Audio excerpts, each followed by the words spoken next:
Welcome back to today's video. This is Anupama. आज मैं आप लोगों के लिए क्लास 11th की वीडियो लेके आई हूँ। क्लास 11th का एक बहुत ही इम्पॉर्टेंट और lengthy chapter which is chemical bonding. It is very important and very interesting. इसमें आप लोगों को काफ़ी सारी नई चीज़ें पता चलने वाली हैं जो अभी तक आपको लगता था कि ऐसे होता है। क्लास 9th 10th में आपने कुछ अलग तरीके से पढ़ा होगा, अब आप लोग उसको एकदम अलग तरीके से पढ़ेंगे, एकदम नया पर्सपेक्टिव आपको मिलेगा। So the chapter is going to be very very interesting. So let's start without wasting any time and make sure that you watch the video till the end and you watch all the videos of this chapter because it is going to be very interesting, I promise you. Hit the like button if you like this video and subscribe to this channel if you haven't subscribed to it yet. Okay, so start करते हैं हमारा बहुत ही interesting chapter which is chemical bonding. ठीक है,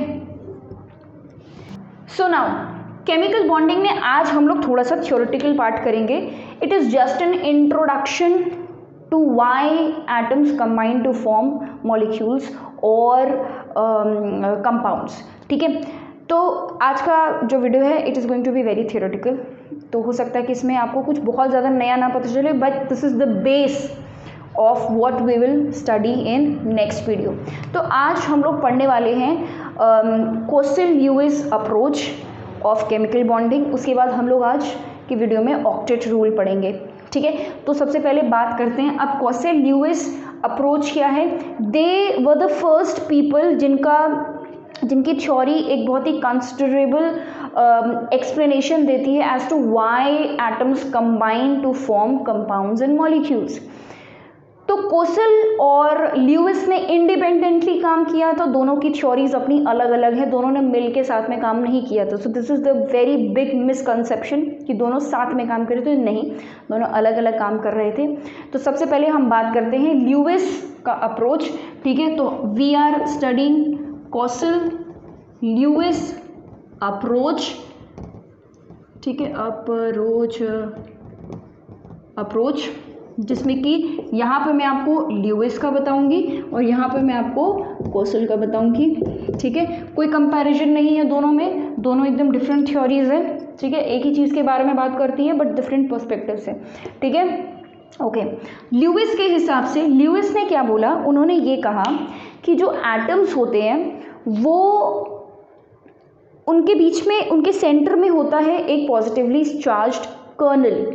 ठीक है, positively charged kernel. जैसे फॉर एग्जांपल अगर हम सोडियम की बात करें तो सोडियम का ये है न्यूक्लियस, ये फर्स्ट, सेकंड और ये थर्ड शेल।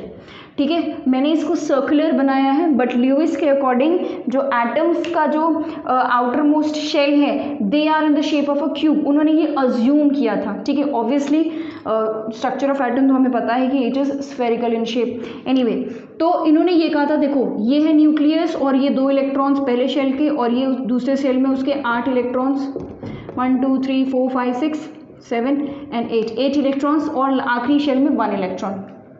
ठीक है, तो उनके हिसाब से ये जो अंदर का आउटर मोस्ट शेल को छोड़ के बाकी जो अंदर का पोर्शन है इसको इन्होंने कर्नल बुलाया।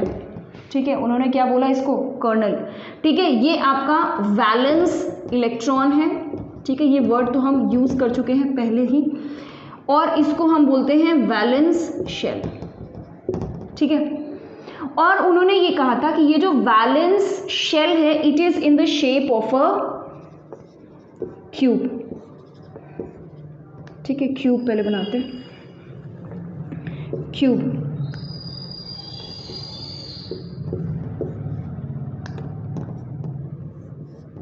ठीक है, it is in the shape of a cube. ये जो मैंने क्यूब बनाए हैं ये आपका वैलेंस शेल डिनोट करता है। ठीक है, और उन्होंने बोला था कि जो वैलेंस शेल होता है किसी भी एटम के वैलेंस शेल में मैक्सिमम 8 इलेक्ट्रॉन्स एक्यूमुलेट हो सकते हैं। Now because sodium has only got 1 electron in the valence shell, इसीलिए इस क्यूब का जो आउटर मोस्ट वैलेंस शेल का जो क्यूब है उसका सिर्फ एक ही कॉर्नर पे इलेक्ट्रॉन है, बाकी सारे कॉर्नर जो है वो सोडियम के खाली हैं।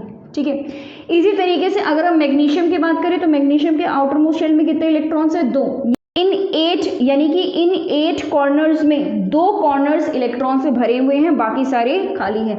मतलब उन्होंने ये बोला था कि जिस तरीके से एक क्यूब में 8 कॉर्नर्स होते हैं ठीक उसी तरीके से हम एटम को कंसिडर कर सकते हैं।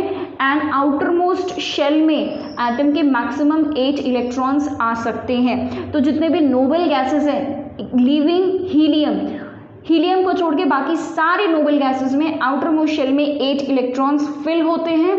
और अगर कोई नोबल गैस है तो उसके सारे क्यूब्स के जो कॉर्नर्स होंगे वो सारे फिल्ड होंगे। ठीक है, तो ये ऊपर 4 और ये नीचे 4।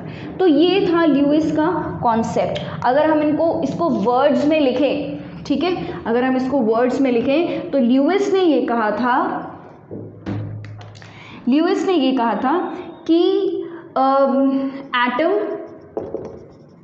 Has a positively charged kernel. ठीक है, पॉजिटिवली चार्ज्ड कर्नल हमेशा पॉजिटिवली चार्ज होगा। और कर्नल में क्या क्या होगा? न्यूक्लियस होगा और क्या होगा? Inner electrons. ठीक है, इनर इलेक्ट्रॉन्स। और आउटर मोस्ट शेल में आपके इलेक्ट्रॉन्स जो होंगे उसको हम वैलेंस इलेक्ट्रॉन्स बोलते हैं और शेल को वैलेंस शेल बोलते हैं। ठीक है, और उन्होंने ये कहा था कि ये जो एटम्स हैं ये अपना ऑक्टेट कंप्लीट करना चाहते हैं, मतलब they want 8 electrons in their outer most shell. Now this can be done by transfer of electron और बाय शेयरिंग ऑफ इलेक्ट्रॉन्स। ठीक है, तो ये ट्रांसफ़र और शेयरिंग दोनों तरीक़ों से हो सकता है। और ऐसा क्यों हो रहा है? एटम क्यों कंबाइन कर रहा है? यही तो क्वेश्चन था ना, केमिकल बॉन्डिंग क्यों हो रही है? ये बॉन्डिंग इसीलिए हो रही है क्योंकि हर एटम चाहता है कि उसका आउटर मोस्ट शेल स्टेबल हो जाए। कैसे होगा स्टेबल? जब उसके आउटर मोस्ट शेल में 8 इलेक्ट्रॉन्स फिल हो जाएंगे। ठीक है, तो इसको हम लिख सकते हैं कि atoms combine by transfer or sharing of electrons to fulfill octet। ठीक है, ऑक्टेट फुलफिल करने के लिए तो कोई एटम्स जो है वो कंबाइन करते हैं। ये बात किसने बताई? ल्यूइस ने। ठीक है, तो ल्यूइस का जो मेन पार्ट है वो ये है, ये, ठीक है, जिसके बारे में ल्यूइस ने बात करी थी। Let's move on to Kossel ने क्या कहा? कोसेल ने कहा यही सेम बात, बस थोड़े से डिफरेंट तरीके से। उन्होंने ये कहा कि कोई भी atom nearest noble gas configuration attain करना चाहता है। ये जो नोबल गैस कॉन्फ़िगरेशन अटेन करने वाली जो बात थी वो किसने कही थी? ये बात हम लोग पहले भी सुन चुके हैं, क्लास 10th में भी आपने इसके बारे में पढ़ा है जब आप लोगों ने कोवलेंट और आयनिक बॉन्ड का इलेक्ट्रॉन डॉट स्ट्रक्चर बनाया था, तो ये बात आप लोगों ने पढ़ी थी। तो कोसेल का दिया हुआ है ये थ्योरी कि कोई भी atom wants to attain the electronic configuration of the nearest noble gas. ठीक है, और नोबल गैस हमें पता है कि उनके पास 8 इलेक्ट्रॉन्स होते हैं आउटर मोस्ट शेल में। They are very very stable, they are inert and that is why they do not react or form bond with other atoms। ठीक है, तो उन्होंने ये कहा कि atoms nearest noble gas configuration attain करना चाहते हैं, पर वो ऐसा करेंगे कैसे करेंगे? बाय लूजिंग और गेनिंग इलेक्ट्रॉन। अगर एटम इलेक्ट्रॉन को लूज करता है या गेन करता है तो एटम क्या बन जाता है? आयन। क्यों? क्योंकि उसके ऊपर चार्ज आ गया। अगर वो इलेक्ट्रॉन को लूज कर रहा है तो पॉजिटिव चार्ज आएगा यानी कि कटायन बनेगा, और अगर वो इलेक्ट्रॉन को गेन कर रहा है तो वो क्या बनेगा? अनायन बनेगा यानी कि नेगेटिवली चार्ज। ठीक है, तो ये एक बहुत ही सिंपल सी थ्योरी है which you already know but it was given by Kossel. तो अगर कोसेल की थ्योरी पूछी जाएगी तो आप यही लिखोगे कि इलेक्ट्रॉन का ट्रांसफर हो रहा है बाय, मतलब कोई भी atom attains electronic configuration bye transfer of electron by given और लूजिंग इलेक्ट्रॉन।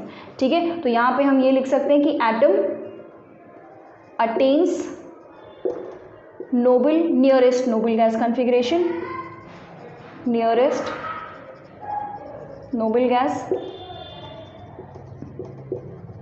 बाय गेनिंग और लूजिंग इलेक्ट्रॉन, बाय गेनिंग और लूजिंग इलेक्ट्रॉन टू फॉर्म, क्या बनेगा? टू फॉर्म, अगर गेन कर रहा है तो क्या बनेगा? अनायन, एंड लूज कर रहा है तो कटायंस रिस्पेक्टिवली। ठीक है, respectively. Now when they do this, जब उन्होंने इलेक्ट्रॉन को लूज कर दिया या गेन कर लिया तो वो आयन बन जाते हैं। ये जो आयन्स है ये आपस में एक दूसरे के साथ कंबाइन करके क्या बनाते हैं, एक बॉन्ड बनाते हैं which is called electrovalent bond. ठीक है, तो हम ये लिख सकते हैं कि दीज आयंस आर अट्रैक्टेड। ठीक है, अगर वो अट्रैक्ट कर रहे हैं एक दूसरे को यानी कि वो स्टेबल हैं। ठीक है, अट्रैक्शन में क्या होती है, स्टेबिलिटी होती है। Attracted by electrostatic force and क्या बनाते हैं, फॉर्म इलेक्ट्रोवैलेंट बॉन्ड।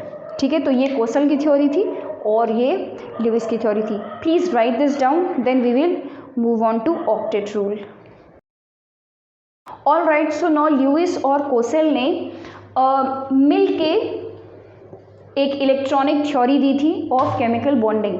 ठीक है, this is called electronic theory of chemical bonding, और इसी थ्योरी को हम क्या बोलते हैं, we call this octet rule. ठीक है, हम इसको क्या बोलते हैं, ऑक्टेट रूल बोलते हैं। अब इस ऑक्टेट रूल के अकॉर्डिंग इन्होंने ये कहा कि कोई भी एटम या तो इलेक्ट्रॉन का ट्रांसफर करके या इलेक्ट्रॉन की शेयरिंग करके किसी भी तरीके से अपने आउटर मोस्ट शेल में ऑक्टेट लाना चाहता है। ठीक है, और इस ऑक्टेट को वो कैसे लाएगा, बाय शेयरिंग और transfer of electron. This is a very simple rule which is called octet rule.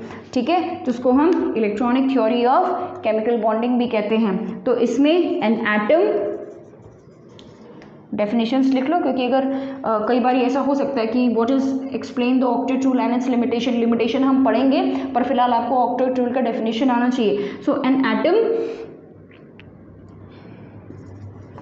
Attains octet in its